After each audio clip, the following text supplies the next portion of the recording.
Apa kabar Pak? Saya bertanya sambil menjulurkan tangan kanan mengajak salaman ketika anak buahnya memperkenalkan diri saya. Ini bosman Pak. Sang bapak berdiri menatap tajam mata saya sambil mengulurkan tangannya. Dia menjabat dengan mantap tangan kanan yang saya julurkan. Sembari mulutnya menjawab dengan nada datar dan tegas. Kabar baik, kamu bagaimana kabarnya? Demikian dia balik bertanya, tetap dengan nada datar tegas, intonasi Batak. Baik Pak, Alhamdulillah, saya menjawab sambil membungkukkan sedikit wajah saya.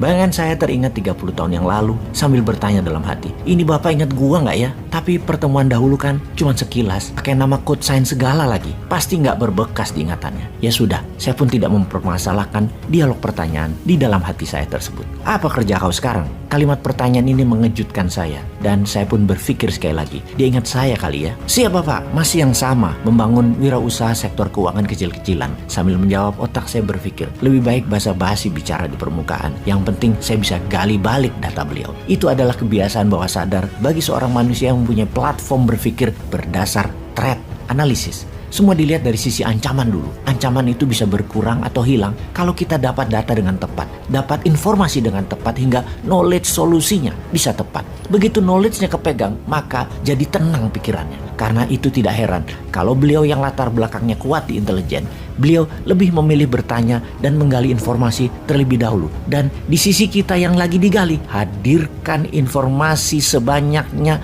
yang membuat beliau nyaman. Dan pastinya data itu bukan data terbenar tentang kita. Apa jenis keuangannya? Demikian pertanyaan selanjutnya darinya keluar bernada Batak yang kental. Nah, disinilah kuncinya. Kita jelaskan apa yang dia mau, bukan apa yang kita sebenarnya. Karena kita harus korek dulu data beliau nantinya. Barulah apa yang kita maui, kita samakan dengan apa yang dia maui. Itu pasti jadi sesuatu. Setidaknya hatinya nyaman dengan kita. Dialog ini menjadi penting bagi saya tentunya berhadapan dengan seorang senior yang berpengalaman panjang sebagai pejabat ataupun sebagai pengusaha ataupun sebagai profesional dalam perjalanannya sebelum masuk ke dunia usaha dan menjabat. Pastinya saya tidak bisa cari informasi tentang dirinya, tentang mimpinya, tentang nyamannya, tentang maunya apa beliau ini selama saya lagi di-drill olehnya seperti sekarang ini, dibombardir dengan pertanyaan berbasis informasi olehnya. Saya harus cepat-cepat membuat dia nyaman dan menurunkan perisai pertahanannya, baru saya akan balik bertanya, drill balik dia. Bertanya model drill begini, mencari informasi, posisi dia sesungguhnya adalah dia mengangkat tameng perisai proteksi dirinya tinggi, sangat tertutup, full defense. Untuk membuat perlahan turun atau melepaskan tameng seseorang,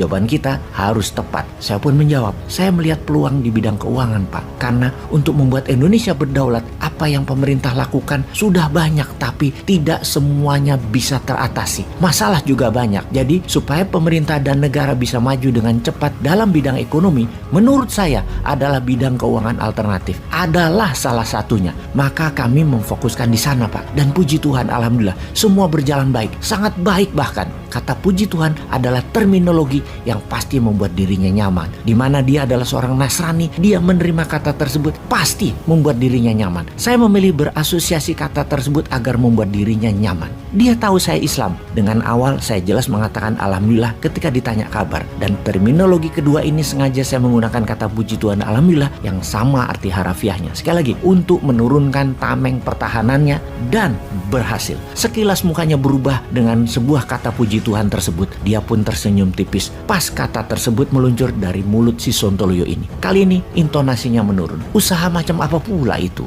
Nadanya setengah bercanda karena dia mengatakan dengan mata berbinar dan mulut tersenyum tipis. Inilah momen yang kita tunggu-tunggu. Tameng pertahanannya mulai diturunkan rendah sekarang. Yes! Kata saya dalam hati. Waduh, perlu waktu 5 menitan dan jelasinnya. Bapak kan sibuk, apa sempat? Dia pun berkata, cukup, saya santai kok. Demikian dia memastikan santai tersebut, wajahnya menatap 3 asisten di ruang kerjanya untuk memastikan jawaban sambil setengah mendongakkan wajahnya, meminta dukungan jawaban ke asistennya yang diangguk dan dikomentari satu asistennya. Iya, Bapak ada cancel meeting, jadi kosong sekarang jadwalnya. Izin menjelaskan kalau begitu. Saya memulai dengan sedikit masukan informasi. Kita kan tahu bank tugasnya menyimpan dana masyarakat dan menyalurkan kembali ke masyarakat.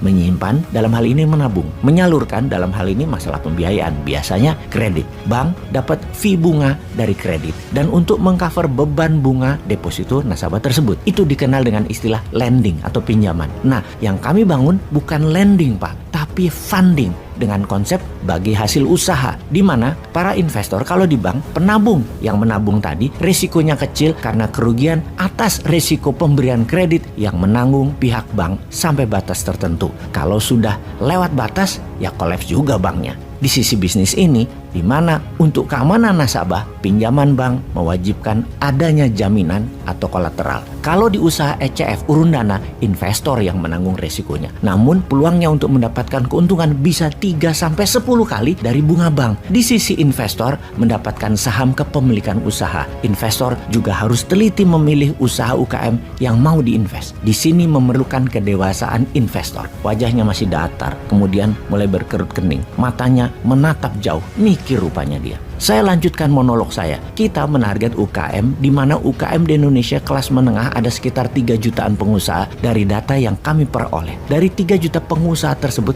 itu pun kecil yang punya jaminan untuk dipinjamkan ke bank. Mungkin hanya 7%. Sisanya, kalau perlu pendanaan, sangat sulit. Ke bank tidak bisa, jadi perlu private investor. Kalau IPO ke bursa efek pun sulit karena omset perusahaan UKM kelas menengah tersebut belum mencapai syarat untuk bisa IPO di IDX. Itulah sektor keuangan yang kita sedang kembangkan, menarget UKM namun yang kelas menengah. Belum bisa ke kelas yang kecil atau mikro, Pak. Model bisnisnya adalah pendanaan umum ala IPO berbasis urun dana, equity crowdfunding istilah kerennya. Targetnya pembiayaan usaha menengah untuk bisa scale up menjadi besar. Nama perusahaan kami adalah Santara, Pak. Alhamdulillah saat ini menjadi perusahaan terbesar di Indonesia di bidang pembiayaan UKM kelas menengah. Walau secara kebutuhan pasar pembiayaan masih sangat kecil, baru menutup 0,1% pemenuhan kebutuhan pasar pembiayaan tersebut. Kali ini wajahnya berubah. Tidak bertanya, tidak bergeming. Melihat hal itu saya memutuskan memberanikan diri menambah data. Mudah-mudahan data ini adalah data yang membuat dirinya lebih nyaman lagi. Ya, saya gambling aja untuk menambahkan informasi tersebut. Saya pun berkata, ide ini Pak, sebenarnya saya sangat terinspirasi bagaimana Tiongkok membangun negaranya dari dalam, di mana pembiayaan bisa melalui Shanghai Stock Exchange seperti Bursa Efek Indonesia atau IDX. Kita bangun Bursa Efek UKM dan Startup versi Shenzhen Stock Exchange. Mendengar kata Tiongkok, wajahnya kembali berubah, bahkan lebih sumringah dari sebelumnya. Dia pun mengangguk-ngangguk kepala.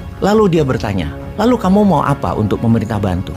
Bagi saya, pertanyaan ini di luar harapan saya, bahkan lebih. Yang saya jawab cepat, pemerintah kalau bisa mempromosikan bursa UKM ini lebih kencang lagi, lebih masif lagi, agar semua UKM kelas menengah yang ingin pendanaan ada alternatif, yaitu dengan urun dana dan bursa secondary. Setelah Indonesia resmikan dengan target ketika opening di tahun 2023 tahun depan, ada lebih 200 perusahaan UKM kelas menengah melantai di bursa efek UKM terbesar di dunia. Kamu sudah siap untuk menjadikan itu semua kenyataan? Dia bertanya sambil melihat jam dinding yang saya tahu waktu bersamanya sudah di ujung pertemuan. Saya pun menjawab, sudah sangat siap. Sejak tahun lalu kami siap. Hanya tunggu momentum, tunggu dukungan pemerintah. Karena mengedukasi, membangun kekuatan bangsa dan negara memerlukan semua elemen penunjang. Dan negara terutama pejabatnya itu juga hal yang sangat penting. Di ujung kalimat itu wajahnya kembali datar, tak bergeming, mungkin sedang berpikir. Tidak tahu juga saya belum kenal banyak dengan dirinya sekarang. Sebagai seorang menteri koordinator,